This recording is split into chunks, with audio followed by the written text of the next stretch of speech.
Ivanka, I got to start off with you. Congratulations on your baby. How's everything going? Thank you. Everything's going incredibly well. So Theodore is 2 weeks old as of Sunday. Are you sleeping through the night? Is he sleeping? No. Not even close. Not even close.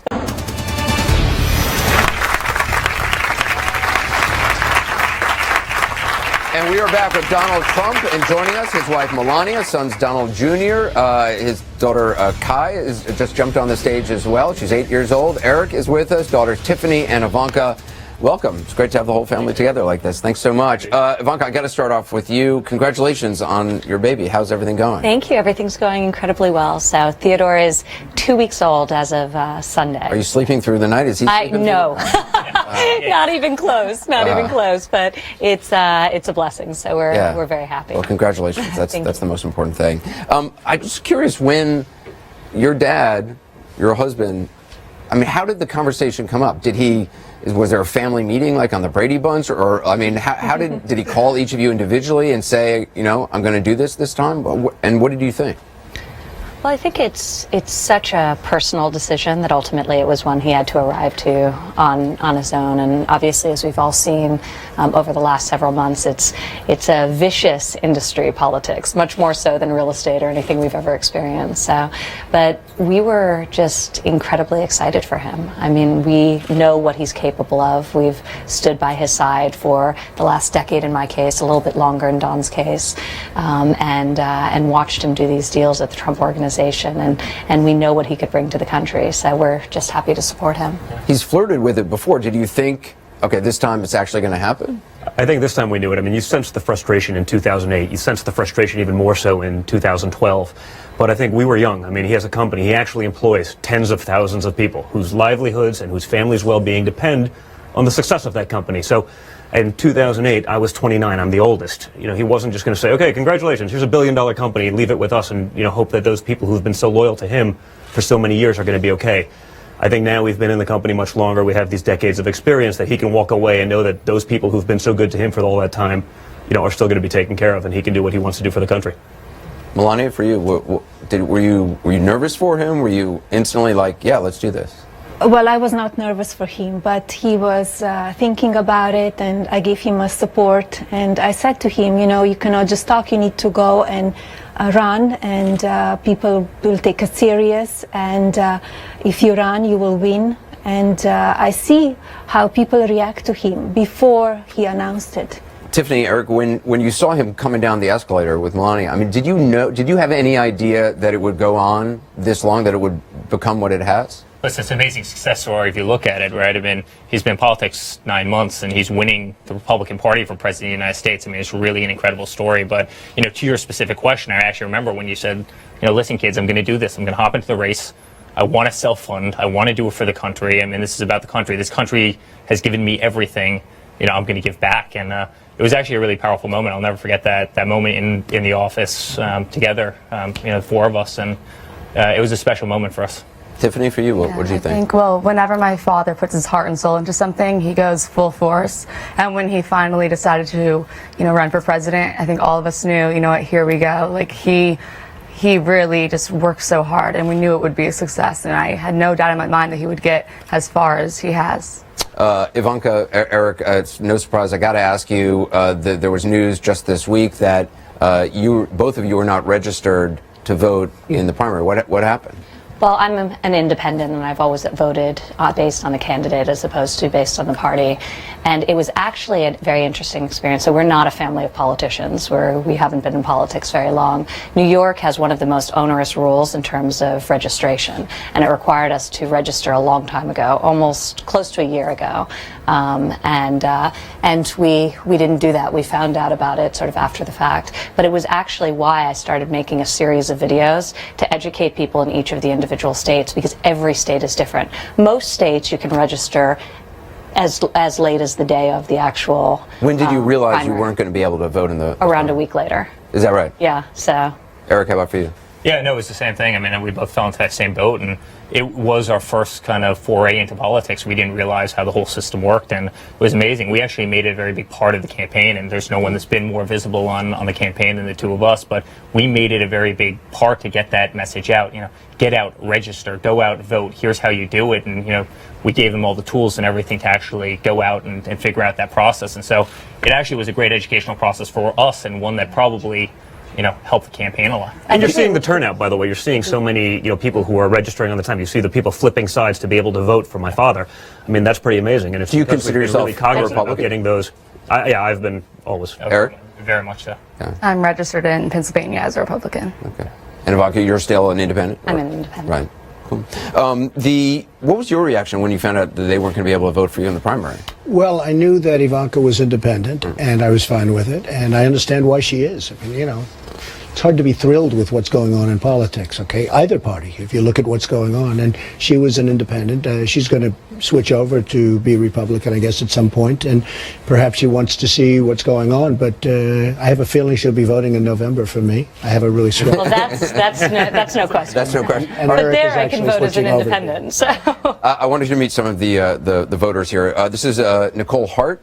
She is a technical designer from here in Manhattan. She says she's leaning towards supporting you, Mr. Trump, but she's got a question for Melania. Hi, Melania. Hello. Do you feel that you and Mr. Trump have raised Barron differently than he did his older children? Well, it's a different time and different generation. And especially now, the time is different. He's not home much. He's working hard. He's on the road all the time. And I'm at home being a parent. And we are very happy when we have him home because we miss him. And yes, it's a little bit different, but kind of still the same. You know, he loves to work. He loves the country. And we see that, you know, he will do something amazing if people elect him to be a president. Mr. Trump, do you think you're a different dad to your youngest, to Barron, than you were to your older kids? Well, I think I appreciate it more. You know, it's very interesting with my with all of the children. I've always been, I think, a very good father. It was always very important to me. In fact, a lot of people say, my children have done a good job, and they better keep doing a good job. But they come to me, friends of mine, very successful people, and their children have problems with drugs and problems with alcohol and problems with a lot of things. And they say, could you speak to my son? Could you speak to my daughter? I'm always very honored to do that. And I have so many friends that have asked me to do it. But I think now, as I have gotten older, I think maybe I appreciate the fact more, whereas before I was charging forward. We're still charging forward, but perhaps we appreciate life a little bit more. This is Peggy Padovano. She works in real estate. She says her dad actually worked for your father, Fred. She says she's voting for you next Tuesday, and she's got a question for Eric. Right.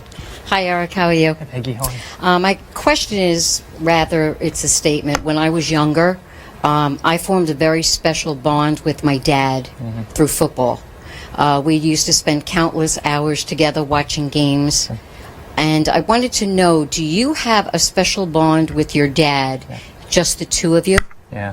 Well, I have many special bonds with my father. You know, we love work, right? It's something that really brings us together. We love building. The two of us just love machinery. We love building. We love concrete. We love jobs. And, you know, we'll sit on the phone at 6 o'clock in the morning and we'll talk about our favorite jobs. And, you know, I think that brings a lot of fun to us and a lot to the relationship.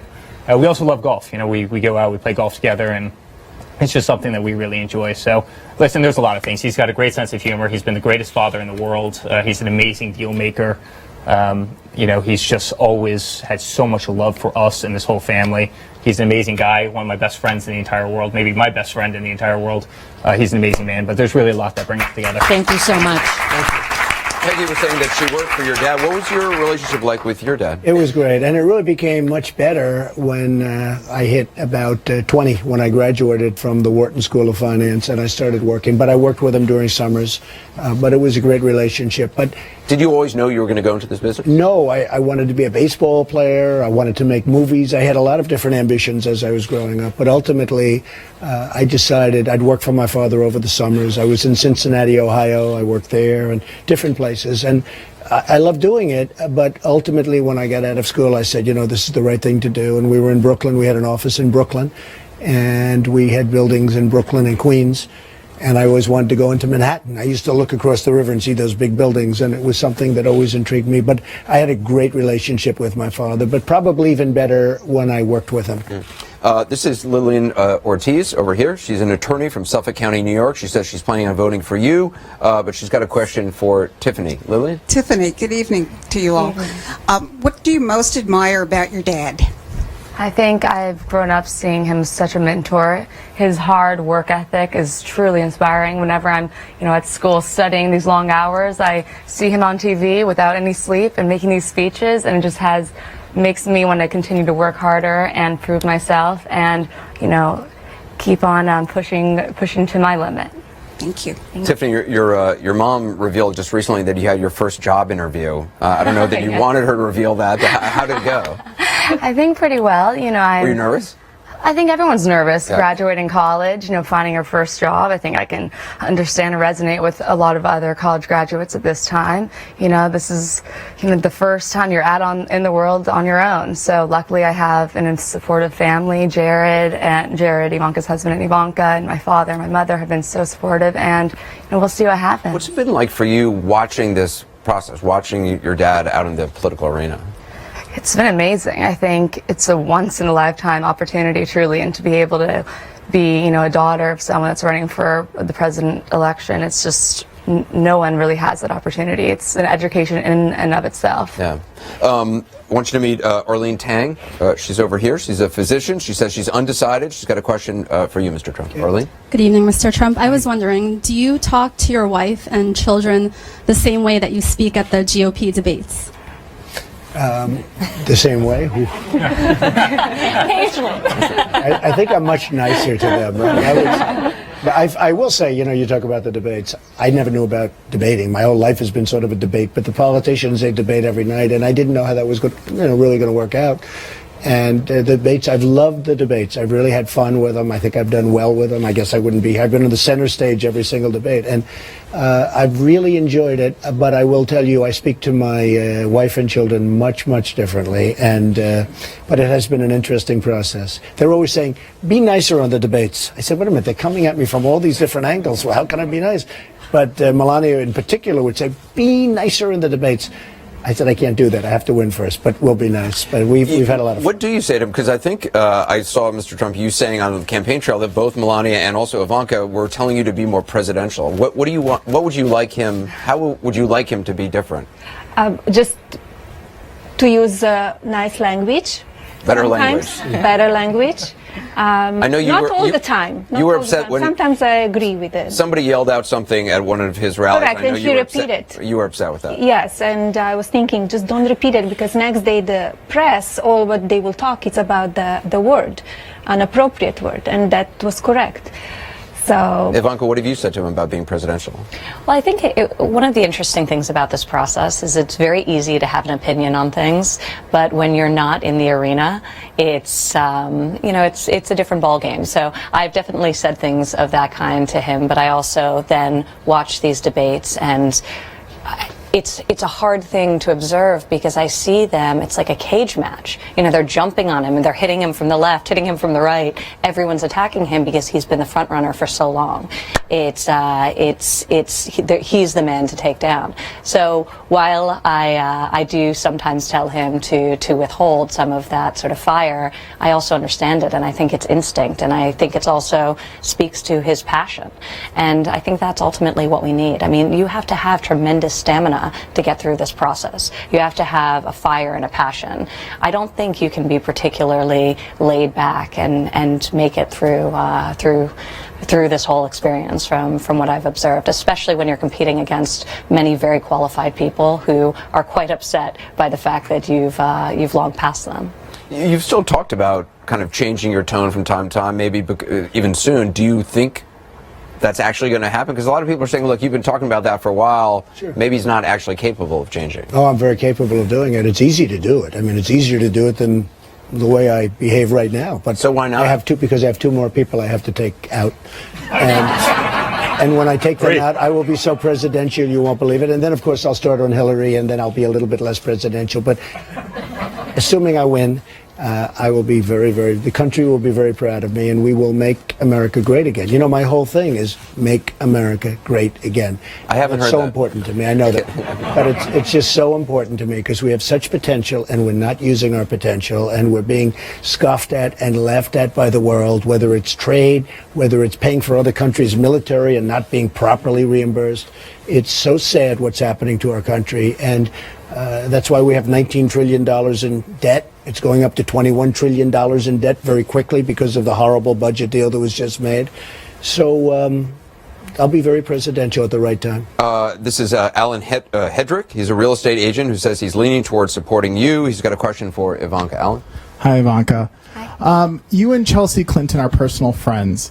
Has the campaign put a strain on your friendship? And with both you and Chelsea working on your prospective parents' campaigns, is there a common ground where you guys can kind of find an issue to agree on? And do you think you will still be friends with her after this election cycle?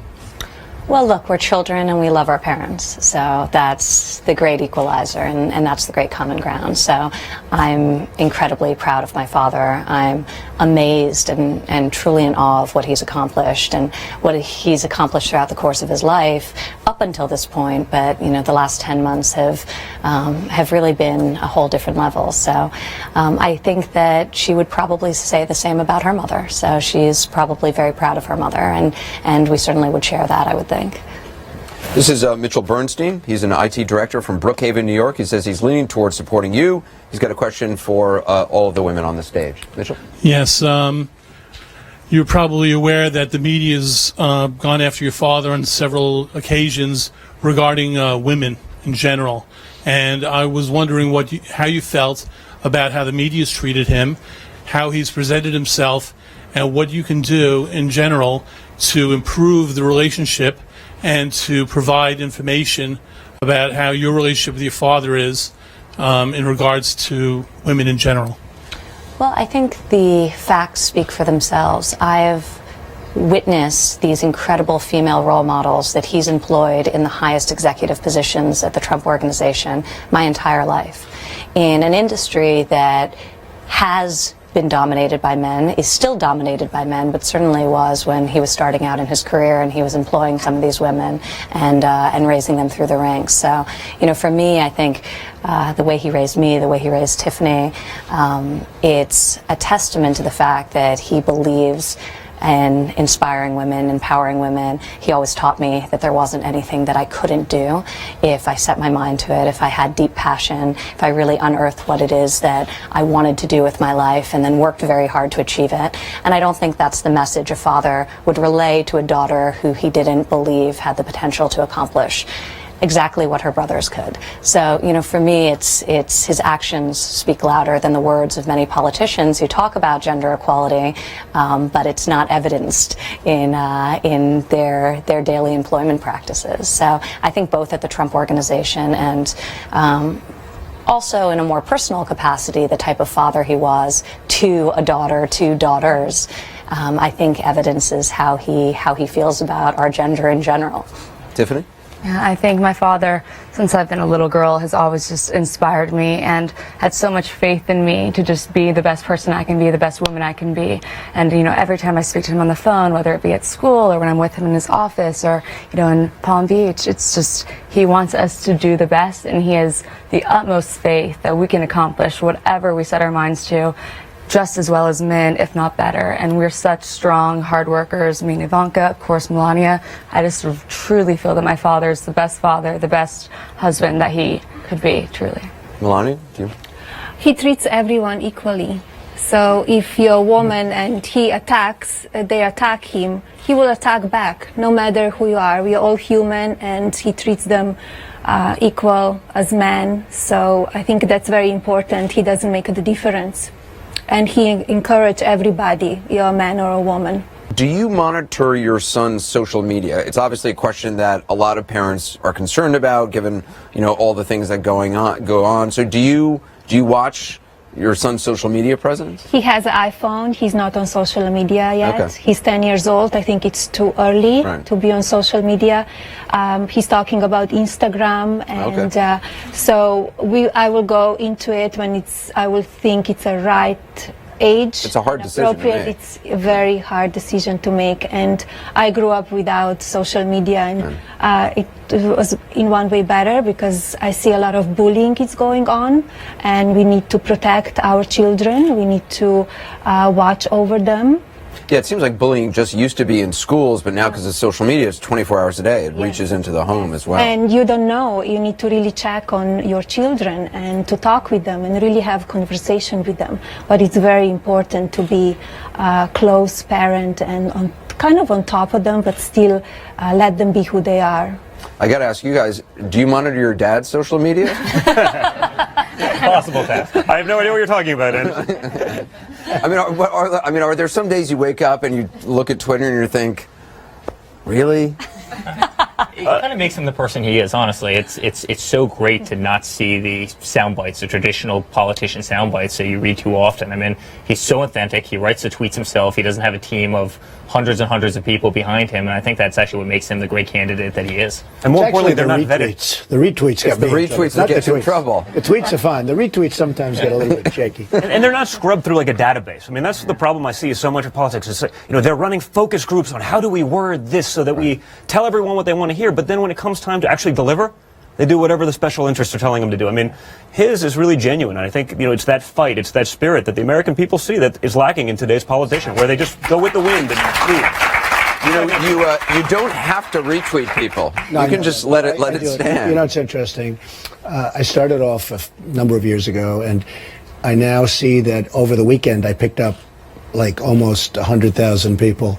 And I have 7.6 million people there. I have almost 7.5 million people on Facebook. I have 1.5 million on Instagram. I have millions, and it's really an asset. I really enjoy doing it, but it's really an asset. You see what's going on, and there is some genius there. I mean, you will read some of the stuff. There is genius there. You have to find the right genius. But it is a powerful thing. I mean, as president, though, no, I wouldn't be doing it. You wouldn't, or I would do it very little. I would. It's different. But right now, if I'm fighting one of my opponents, I can tweet out things or my feelings. And I had it in CNN. I mean, there was one instance where I was at a town hall and somebody got up and made a pretty negative statement about the president. You probably remember, very negative. They never found out who this guy was. I don't know, was he a setup or what? I think you know what I'm talking about. And he made a pretty negative statement about the president, and they said I didn't defend him, and it was a big deal. It was going on. And I remember I tweeted one line and then another line, and I put it out.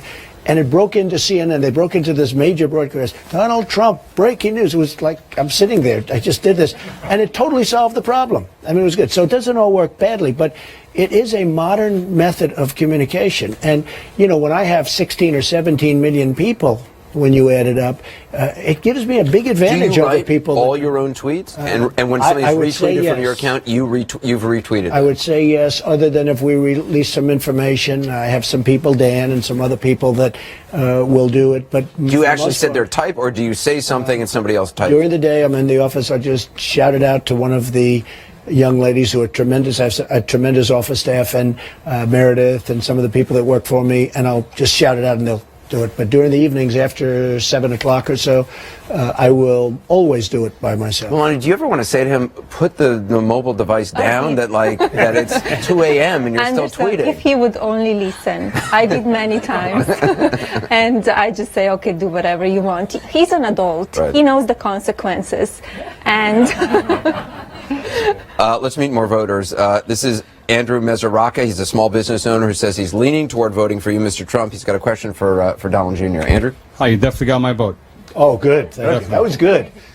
That's good. Thank you. I admire how you guys, being in the public eye, have remained well-grounded and became so successful. Compliment your father on that and your mom, obviously. And my question is, when your parents were getting divorced, how did your father help you get through that? Well, listen, I don't think it was an easy time. It was obviously a difficult time to go through for any young kid. I was 12 years old, so you're at that stage in life where you think you're a man, but you're not quite.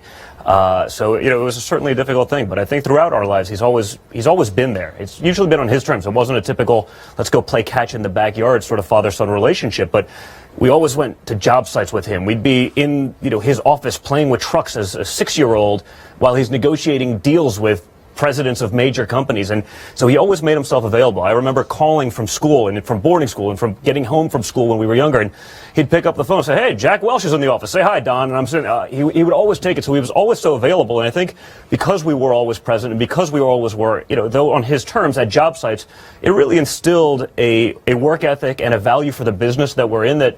It's what we grew up in. It's what we understood. So when it came time to start running the business and go in there, it was a very natural progression. So I always joke that, I've been working with the company for 38 years because he set that up. And it was that work ethic and that foundation that he implanted that allows us to probably do what it is that we do today. It's really all him. And Eric, I saw an interview you gave, I can't remember if it was a Prince interview or not, where you said the divorce actually brought you closer to your siblings.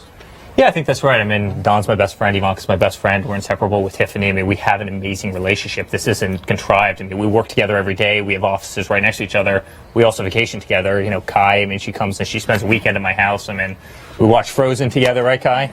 She insisted on sitting on my lap because she got the shy gene, obviously. Right? Yes, apparently. But, we have a great time as a family. And, I'd say the one thing that my father and mother did a great job at was actually protecting us from the media, really protecting us from the media during those times. And we grew up, and as we started getting a little bit of that iron shield, we became more visible. And now you see us by his side every single day, and it's something that we love doing because we truly love the man to death. I mean, we really love our father and our whole family.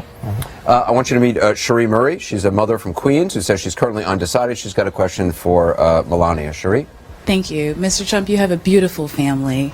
I'm a mom as well. My daughter, Shyla, and I have two sons, Abel and Jace. I wanted to know, what do you love the most about being a mom, Melania? And also, are you guys interested in having more kids? Well, it's amazing every day. Our son is 10 years old, and everything is different. Every day it's something special, and it's unconditional love. And I enjoy every day. I love being a mom. A very special time, and I'm at home and raising him, teaching him values and morals, and preparing him for adult life, because sooner or later he will have wings to fly. And I will be always there for him, but he will be very independent and ready to go. Any more kids? And we're not really thinking about more. Ivanka, my mom has been pressuring me to actually have kids. What's being a mom meant to you? How has it changed you? I think it's changed me in almost every capacity. I think it's made me a better person, a better wife. I think I'm much more empathetic once you start thinking about a bigger picture outside of yourself, which is, it's easy to be very self-centered when you're young and you're single, and obviously it started when I got married and I became a we, and then having kids brings it to a whole different level, putting them first, and they become very much the center of your universe. But this seems exhausting. It is, and it's exhausting, but it's the most amazing type of challenge that you really can't prepare yourself for, but is so unbelievably rewarding. So I feel so fortunate.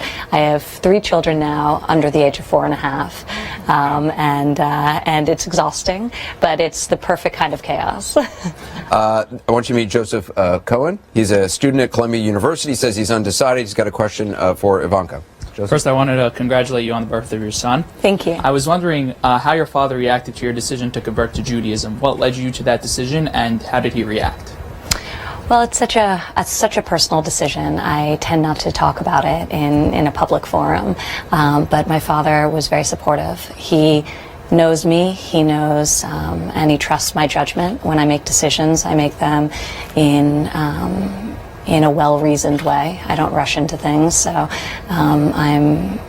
I appreciate the support he gave me, because obviously these decisions are not taken lightly, and it would have been much more hard if I had had headwinds. But he believes in me. He loves my husband. They're incredibly close, which I think was obviously helpful, and he's been very supportive of me in that decision, as in many others that I've taken throughout the years. So. Thanks for your question. This is Brittany Haller. She's a student at the Fashion Institute of Technology. She says she's undecided. She's got a question basically for all the kids. Hi. So How intimidating was it to introduce your significant others initially to your father? Well, I don't think that any of us necessarily got the shy gene. There's not a lot of shy in our family, so I think we're all pretty self-confident. So I think it made it relatively easy, but it was probably a unique experience for all of us. But he's been just incredible now, as always has been as a father, but even as a grandfather, because I have 5 kids of my own, and my wife is a stay-at-home mom, takes care of all 5 of them, and her job is a lot tougher than mine. It's hard, we have a pretty tough job, but it's amazing, and he's just so incredibly supportive of that as well. And just seeing him as a grandfather is, I wish something that people could see, because it is amazing, and it's a side of him you wouldn't see. It's not something we talk about all that often, but it's just incredible. And watching him with Kai on the golf course, or any other situation, it's pretty amazing. So there may have been some intimidation initially, but he trusts us pretty well. I remember spying on the lunch that my husband and my father had in Trump Tower. How did you spy on it? I was hiding around columns. Jared called. He came over. They went downstairs. They were having a beautiful lunch. There were tremendous amounts of hand gestures. I didn't know if this was good or bad, but so it. I was. Obviously, when you love somebody so much, you hope that the people in your lives that you love one another. So. Do you remember that? High stakes. I do remember. I'm very happy with Jared. He's been fantastic. All of, Eric did so well, and Don did so well, and Tiffany's working on it, right? And Ivanka. We're so happy with the new members of the family, really. They've been fantastic. It's got to be intimidating, though, Tiffany, bringing, or introducing somebody, or even considering that. My father trusts us in our opinions, and Melania spent multiple dinners with my boyfriend now, and I think in the end, we're independent people, and all he can do is just support us and, be a loving father, and, really hope that we're taken care of as well. And if it's not good, the older brothers will get involed. Yeah, is that right? Okay. No problem. You're more intimidating than enforcement. Your father. Okay. High school was rough for me in that regard. Yeah. Oh, yeah? There may have been a couple instances. Is that right? Yeah. 1 or 2. They're very protective. Okay. This is Joseph Kovac. He's from Staten Island. He says he's undecided. He's leaning toward you, Mr. Trump. He's got a question for Donald Jr. Joseph? Well, first of all, Mr. Trump, I respect you tremendously. Thank you. As a businessman, but more importantly, as a father. And you've swayed me tonight, first of all. Oh, great. Good. Yes, definitely. Thank you my question for you, Don, is what have you learned as the greatest experience as a businessman from your father? And do you think that sometimes tone is important and you get more with honey than vinegar, so to speak? Well, I think without question, and what's interesting throughout this process, everyone talks about that in tone, but there also comes a time where you actually have to put the hammer down, right? There comes a time where, being nice and trying to do all this stuff, when people are laughing at your face, you have to actually fight back. And, that's what's so important about when he does. And he's not just going to go, every time there's a little change in the winds, he's going to flip. That's not what he does. He's going to fight for the American people. So, tone is important. And I've seen him do that for the 38 years I've been working in the company. I've seen him do deals with people from all over the world. Different backgrounds, different ethnicities, different everything, different personalities. And he's able to do that better than anyone. No one can be, more endearing, more, he wins everyone over with that when the time is right. Sure. But we're at a stage in our country where I think we all believe that, we really need some change. We need politicians who actually have real world experience, people who are actually going to work for the people. And, the biggest joke I see is all the politicians talking about how they're great public servants. They're serving themselves. Sure. He doesn't need this at this stage in his life. He's done everything he needed to do, but he wants to give back to the country that's been so great to him, to the people who've been so loyal to him. It's given him so many opportunities, whether it be family, whether it be business. And, he wants to go through this brutal process to be able to give back. He's truly, it's incredibly selfless, and it's amazing to see. And I think it's resonating with the people. Is there a business lesson in particular that sticks out? Well, honestly, so much. He's not the guy that sits you down on his knee and says, this is how you do business. You learn by watching. You learn, the hard way oftentimes. He'll let you make the mistake and you'll pay for it. And he'll follow up on that. So he gave you the He'll give you the autonomy also. He'll let you run with it, even if he disagrees with you. You better be right, though, because if you're not, you'll hear about it forever. Right. Yeah. This is Pax Hart. He's a software engineer who says he's leaning toward voting for you next Tuesday. His question is for Mr. Trump. Pax? Hi. I just want to congratulate all of you for the success that you've had, and I'm definitely voting for you, Mr. Trump. Thank you very much. Appreciate it. We know you lost your older brother from alcoholism at age 43. I lost an older sister from alcoholism at age 37, and I know what it's a life-changing event, and you really have to take stock in your life. Right. My question is, how did you? We've seen so many, the children of so many wealthy people who have, they've ended up being a mess. How did you instill, with your kids? How did you protect them? How did you, instill a sense of, personal responsibility with them? And what advice would you give for parents whose children may be struggling with addiction? Well, it's such an important question and a great question. I had a brother who was a fantastic guy. I talked about this to Anderson once because you had some difficulty. Yeah, my brother killed himself. Right, Yeah. Very similar nature. And my brother was this phenomenally handsome guy, great guy, just great in every way, the best personality, everything. But he started drinking, and it became a real problem for him. And he used to tell me, he was quite a bit older, he used to tell me, don't ever drink. And it'd say, don't smoke. And in those days, it wasn't the drug thing. It was really the alcohol thing much more so. Today, you have to add the word drug. And he would really... he knew he had a problem, and he was one of my truly great teachers, my father and my brother. I say that all the time. My brother, because of this and other things, but he'd say, don't ever drink, don't ever drink. And I've never had a drink. I mean, I've never had a glass of alcohol, and yet I own the largest winery in the East Coast. It's a crazy thing, but that's okay. But my brother was so instrumental in probably shaping my life, because I just don't know what the outcome would have been. And when my children were growing up, even when they didn't even know what drinking was, I'd say no alcohol, no cigarettes, no drugs. And I'd always say it. I used to add cigarettes because, I have friends that just can't kick it. But I'd say no alcohol, no drugs, no cigarettes. And, I think it had an impact. And I have so many friends where their children have this problem, and it's a tough world out there to start off. But when you have that as an additional problem, the drugs or the alcohol, it's awfully tough to really do it. So I just tell the parents, if you can, keep your children away from the drugs and the alcohol, and it's going to make their life so much easier. And you don't have that longing. I don't have any longing because I never drank, so I don't have a longing for drinking or for drugs or any of that stuff. And I have other problems, and we won't talk about them, okay? But the drugs and the alcohol, so important that your children just stay away from it. Was that something you remember distinctly growing up? Yeah, very much Absolutely. so. Very much so. Every day of our life, every morning. Don't drink, don't do drugs. Every morning? Every morning before school, without fail. I mean, it was, as young children, it often was accompanied by one of us eye-rolling. But, I think in retrospect, as parents, we see how much that was an important message. She used to say, Daddy, don't say that anymore. Don't say that. But I just felt it was important because I've seen so many brilliant young children of wonderful parents destroyed because they drank or they took drugs. I want you to meet Diane Morgan. She's a teacher here in Manhattan who says she's supporting Governor Kasich. She's got a question for you, Mr. Trump. Hello, Mr. Trump. Hi. Good evening. Thank you for answering my question. I'm a mom of 3 here in New York, Ethan, Jane, and Laura. And I'm wondering, what do you consider the 2 or 3 most important financial principles to teach your children or that you've taught your children? Well, I've always said, and I make speeches on this, and they pay me a lot of money, and I give it to charities, and I'm so happy about it, and I love doing it, but I always say you have to love what you do. So important. You can never, ever give up. I've seen so many people where they have talent, and they're very smart, and I see it even in schools where I went to school. Some of the people that weren't really as smart as other people are much more successful now because they were just more driven and they never ever quit or gave up. And keep the momentum going. But you have to love what you do.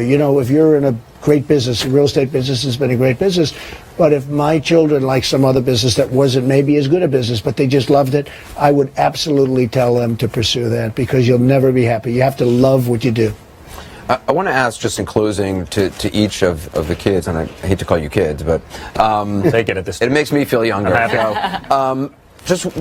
Is there something you have learned about your dad in the course of this campaign that you didn't know, or that you didn't know? Listen, I think it's an amazing question because, we've seen so much, but, just the perseverance. That we always knew was there. That's always been there. But, going into something as a freshman politician and, being the star of the Super Bowl right now, it's pretty incredible. And I think it's not so much that I learned anything new. It just reinforced what I already knew about him as just being the hardest working guy I've ever seen. I mean, it's just the drive, the work ethic that we've seen our whole lives has just been reinforced at this stage in his life after everything that he's done to keep doing this and want to do this for the country. It's really amazing. It's really special. I'd say passion. It's amazing. He came into this race with so much passion. I mean, he put everything into it. Kids, take on the company. Go run the company. Do what you guys have done so well.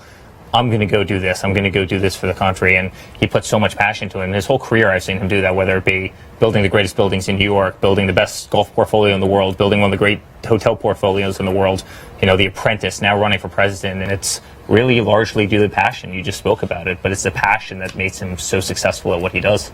I think he never gives up. He works harder and harder, and through this process I've learned that he's able to balance everything that he's doing on the campaign trail with his business and also taking care of us and being such an amazing father. And I think having, those two qualities and us receiving so much love from him even when he's so busy it's an amazing quality to have.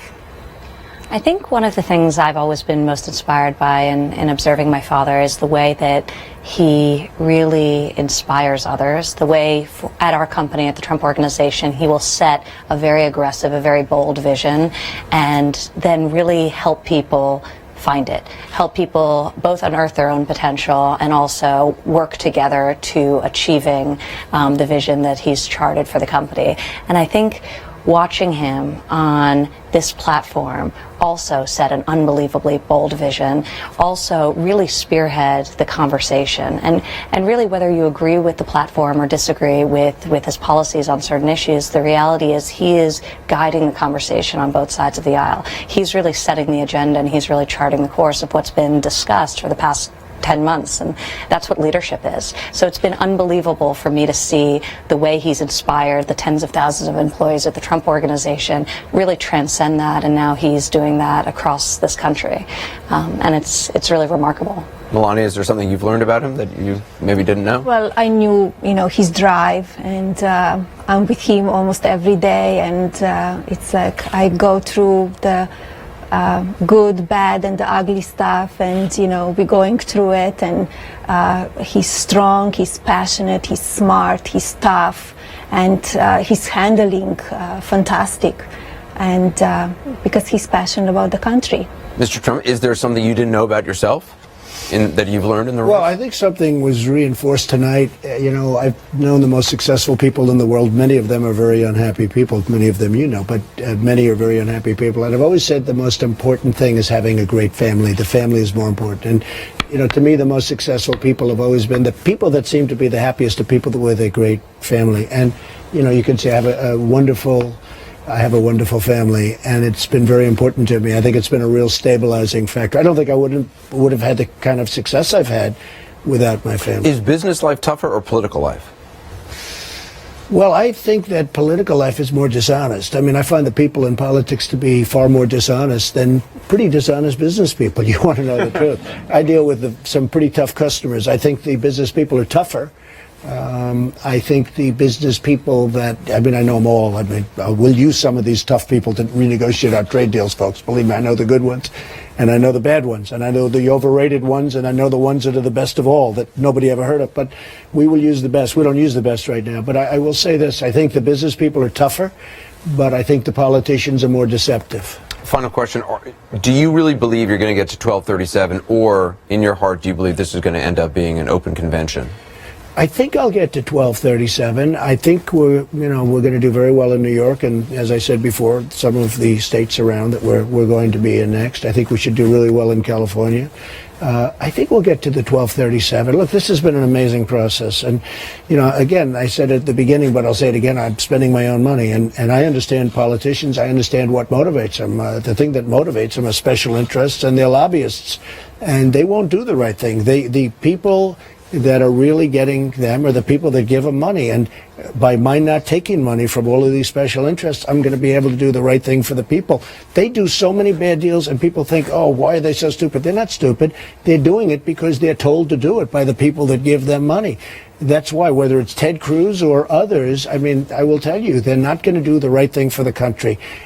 And it just is the way politics works. And nobody knows the system better than I do. And though, how politics works. At the convention, if you don't make it in the first round of voting, a lot of those delegates who have to vote for you in the first round, they're free to go elsewhere. I'm not an Are establishment. you ready for that? Sure, I'm ready for it. Look, my life would be a lot easier. I have some wonderful things. My life would be a lot easier. I just want to do something.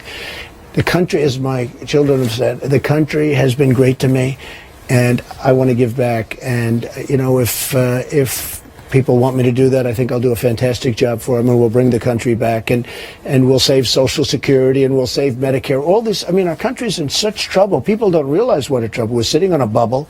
Our country's in tremendous trouble. So I think I do a really good job. I want to thank Donald Trump and his entire family. Thank you all, Melania. Thank you very much. Special thanks to the voters who asked such good questions tonight. Well, I think that political life is more dishonest. I mean, I find the people in politics to be far more dishonest than pretty dishonest business people. You want to know the truth. I deal with some pretty tough customers.